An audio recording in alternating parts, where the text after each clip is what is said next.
প্রবাল দ্বীপ Saint Martin নারকেলের জন্যও বিখ্যাত। দ্বীপের পূর্ব দিকের অংশে সারি সারি নারকেল গাছ, যাকে নারকেল জিঞ্জিরা বলেও সবাই চেনে।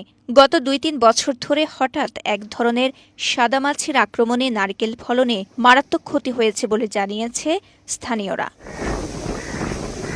১৮০০ খ্রিস্টাব্দের ৯০-এর দশকে বাঙালি ও রাখাইন সম্প্রদায়ের কিছু মৎস্যজীবী পরিবার সেন্ট মার্টিন দ্বীপে বসতি স্থাপন করে। বলা হয়ে থাকে, মূলত ছায়ার জন্য এখানে সারি সারি নারকেল গাছ রোপণ করা হয়েছিল। পরে স্থানীয়দের জীবিকার একটা বড় অংশ জুড়ে ছিল এই দ্বীপের উৎপাদন হওয়া হাজার হাজার ডাব ও নারকেল। বর্তমানে নারকেল গাছের সেই সারি সারি দৃশ্য দেখা গেলেও গাছের চূড়ায় দেখা মিলছে না নারকেল কিংবা ডাবের। স্থানীয়রা বলছেন, গত ২-৩ বছর ধরে ডাব দেখা যায় না।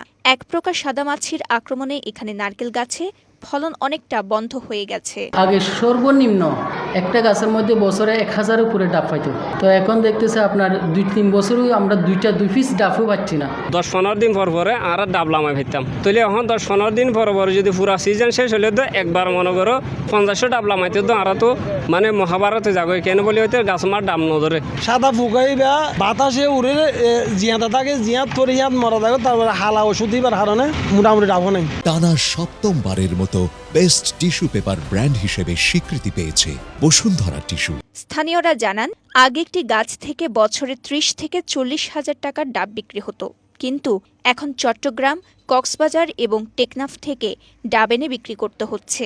আগে আয় বেশি হলেও এখন ডাব বিক্রি করে দিনে ২০০ থেকে ৫০০ টাকা আয় করে কোনো মতে জীবিকা নির্বাহ করতে হচ্ছে তাদের। ৩ বছর যাবত ডাব পাতিছি না সেন্ট মার্টিনে। গাছের মধ্যে একটা রোগ হয়েছে, একটা সাদা সাদা ফুকা হয়েছে, কালো বিয়ারাম, সে কারণে ডাব হচ্ছে না গাছে। আমরা সেটান থেকে টেকনাফ থেকে কক্সবাজার থেকে আনি ডাব সিজনে ডাব বিক্রি করি। টেকনাফের উপজেলা প্রাণী সম্পদ অধিদপ্তরের কাছে যোগাযোগ করেছিলাম, তারাও আসছিল।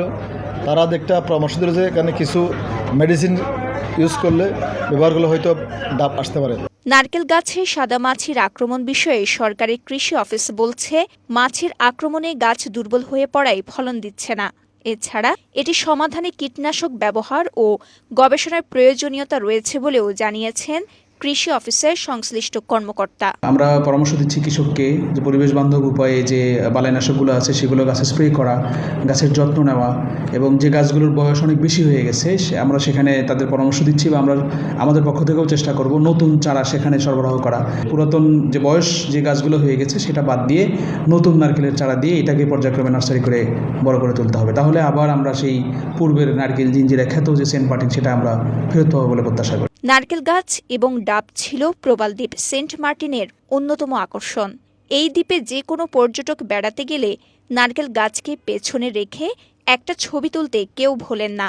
তাছাড়া দ্বীপের বাসিন্দাদের উপার্জনের বড় একটি অংশ আসে এখান থেকে। সেন্ট মার্টিন থেকে রহমতুল্লাহর পাঠানো তথ্যচিত্রে সাফা মারওয়া, কালের কণ্ঠ।